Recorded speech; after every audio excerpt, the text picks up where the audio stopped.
Halo semuanya, pada pertemuan ketujuh ini kami dari kelompok 6 akan membahas bab kebangkitan kewirausahaan sosial.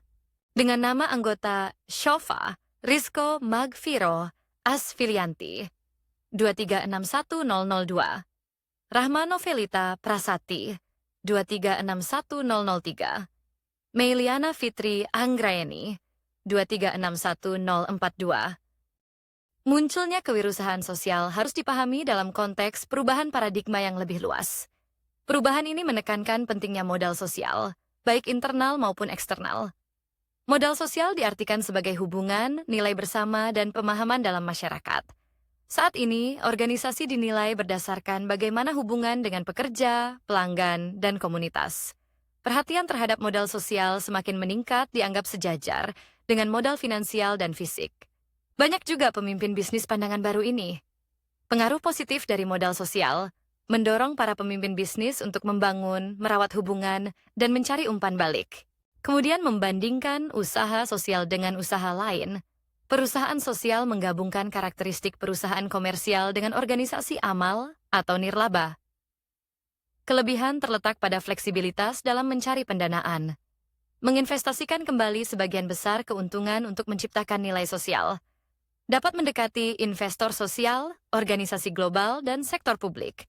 Perbedaan utama dengan perusahaan komersial terletak pada tanggung jawab sosial perusahaan, CSR. Peran penting perusahaan sosial terbagi menjadi 4 bagian. Menangani tantangan kelompok rentan perusahaan sosial berperan penting dalam merespons tantangan yang dihadapi oleh kelompok rentan. Inisiatif mereka menciptakan efek dampak ganda yang membantu kelompok rentan dan menghasilkan eksternalitas positif. Mendukung pembangunan berkelanjutan perusahaan sosial mendukung berbagai tujuan pembangunan, termasuk pengentasan kemiskinan dan pelestarian lingkungan. Mereka menargetkan kelompok yang berada di mil terakhir yang tidak dapat dijangkau oleh promosi pembangunan berkelanjutan. Menyediakan barang dan jasa esensial. Sebagai bagian dari misi sosial, perusahaan sosial menyediakan barang dan jasa yang memungkinkan masyarakat lokal mencari nafkah atau meningkatkan mata pencaharian mereka.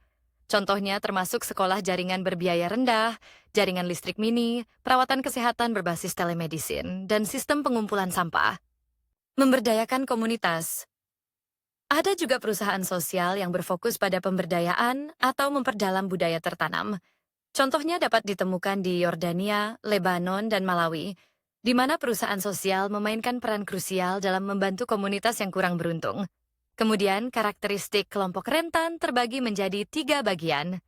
Definisi mil terakhir.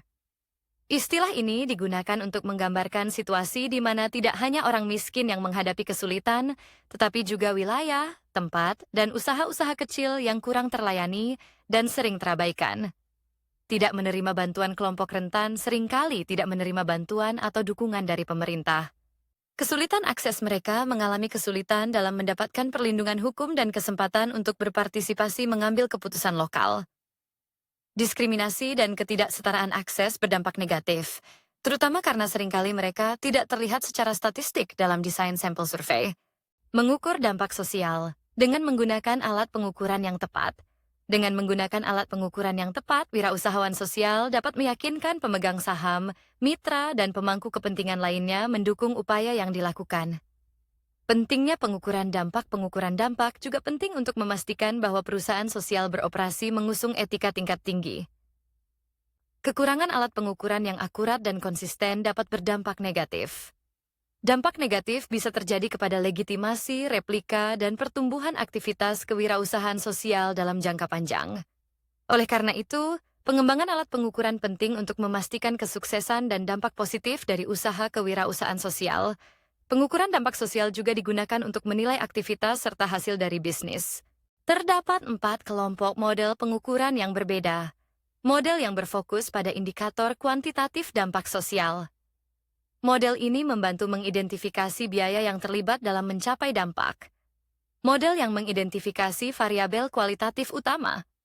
Model ini membantu organisasi untuk melakukan analisis mendalam terhadap aktivitas mereka sendiri. Model seperti Inisiatif Pelaporan Global, JRI, yang menggunakan ukuran kualitatif dan kuantitatif. Model seperti ini untuk mengevaluasi pencapaian tujuan. Berbagai jenis sertifikat yang memerlukan data kualitatif dan kuantitatif.